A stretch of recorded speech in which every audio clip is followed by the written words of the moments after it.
Hello दोस्तों, आज हम पढ़ने वाले हैं चैप्टर 8 मोशन यानी कि गति। गति किसे कहते हैं? देखिए, पढ़ते हैं। दैनिक जीवन में हम कुछ वस्तुओं को विराम अवस्था में तथा कुछ वस्तुओं को गतिमान अवस्था में देखते हैं।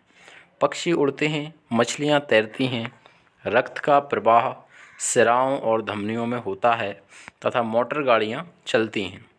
परमाणु, अणु, ग्रह, तारे और आकाशगंगाएँ सभी गतिमान हैं।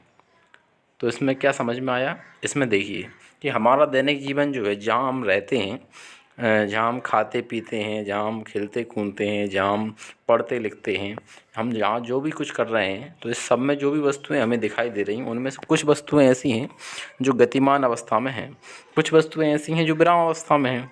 देखिए, जैसे हमारा मेज़, जहाँ हम पढ़ाई करते हैं, जिस मेज़ पर बैठ के, जिस कुर्सी पर हम बैठते हैं, जिस मेज़ पे हम बुक्स रखते हैं, तो वो क्या है? मेज़ क्या है? एक जगह रखी हुई है।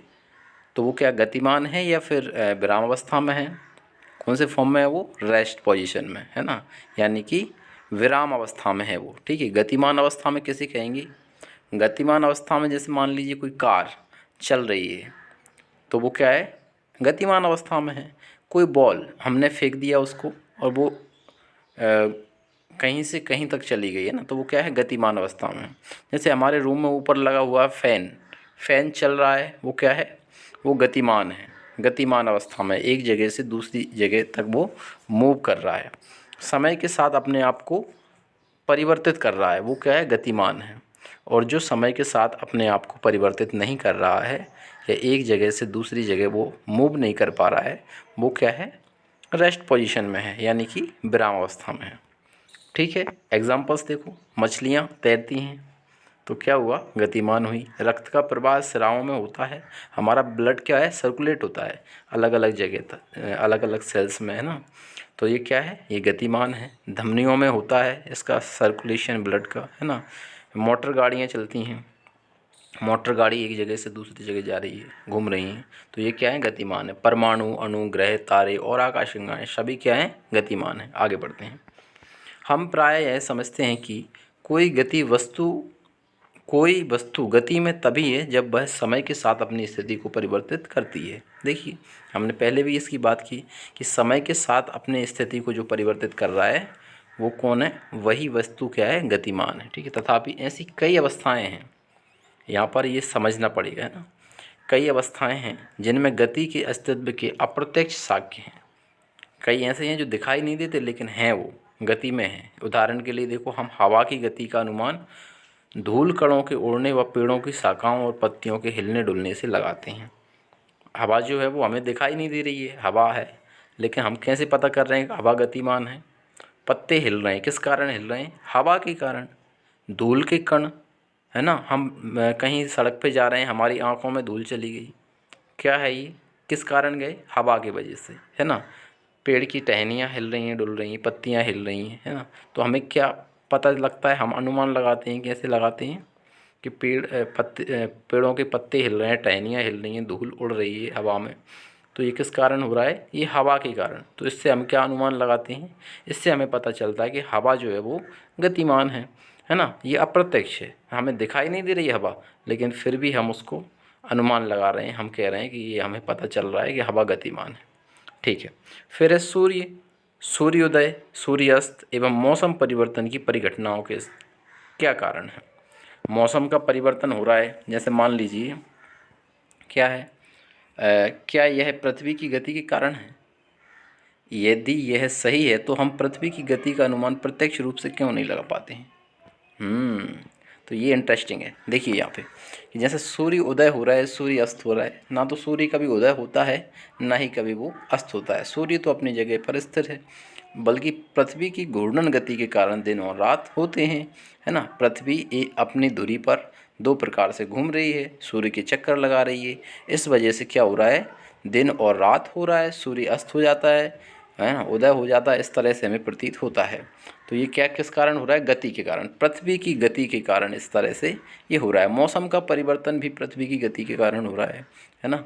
मौसम का परिवर्तन किस कारण हो रहा है? मौसम का जो परिवर्तन हो रहा है वो भी गति के कारण ही हो रहा है।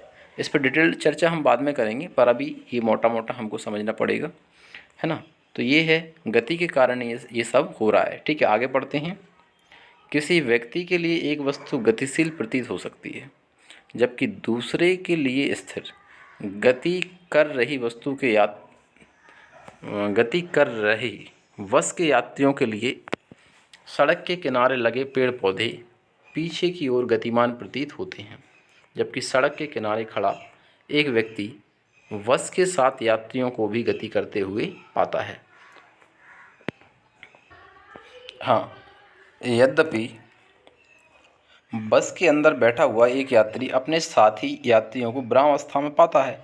ये अवलोकन क्या संकेत करते हैं, ये हम देखेंगे। जैसे मान लो हम एक यात्री क्या है, बाहर खड़ा है, बस जो है बस चल रही है, बाहर खड़ा है, तो वो बाहर से क्या दिख रहा है, उसको दिखाई दे रहा है कि बस चल रही है, वो अपनी जगह पे खड़ा हुआ है, ये उसने देखा। ठीक है, इसके बाद बस के अंदर कोई व्यक्ति बैठा हुआ है, तो वो खिड़की से, विंडो से बाहर झांक रहा है, बाहर की तरफ देख रहा है, तो उसको क्या दिखाई दे रहा है, बाहर बाहर उसको दिखाई दे रहा है कि पेड़ पौधे जो हैं वो पीछे की ओर भाग रहे हैं।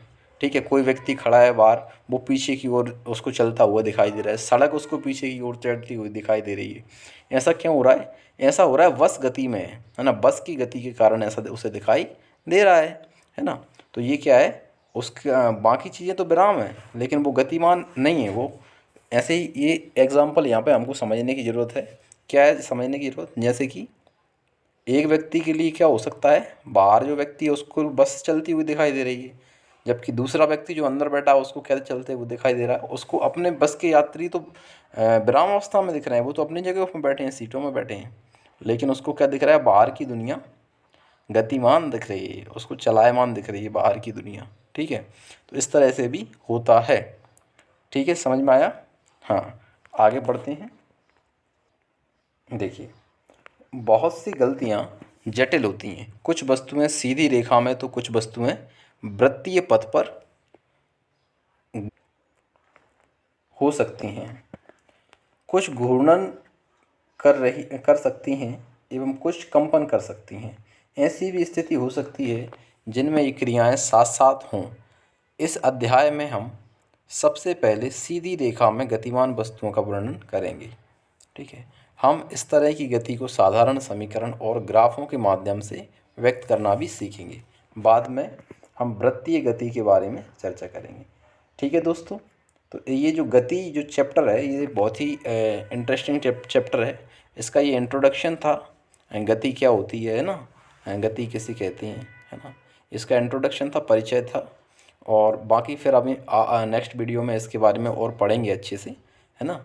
तो सबसे पहले तो अभी हमने ये इंट्रोडक्शन जो है गति का, मोशन का इंट्रोडक्शन है, ये हमने अभी यहाँ पे पढ़ा है ना। किस तरह से गति वस्तुएं जो है गति करती हैं, गति की क्या डेफिनेशन है, वो हमने यहाँ पे अभी पढ़ा है ना।